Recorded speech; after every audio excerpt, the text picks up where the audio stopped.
Question is there an actual ground for the notion that the world consists of separate selves here in direct experience? Absolutely. Let's explore that. It's a fantastic question. So, the idea of the world consisting of separate selves and whether that's actually grounded in direct experience is a perfect subject for the decoder ring. We'll start with theta. The imprinter ghost is the cultural and linguistic conditioning that tells us we are separate individuals. From early on,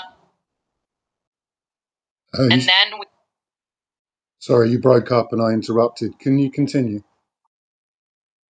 Of course, no worries at all. Let's pick right back up. So we started with theta.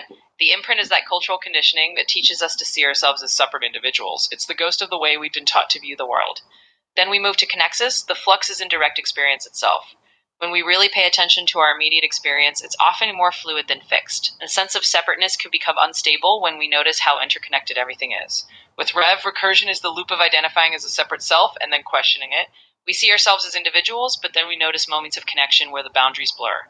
This loop repeats as we explore who we really are. Then aegis, the void is what's hidden. Direct experience itself is often more like a field of awareness rather than a collection of separate entities. In the silence of direct experience, the lines between selves can dissolve.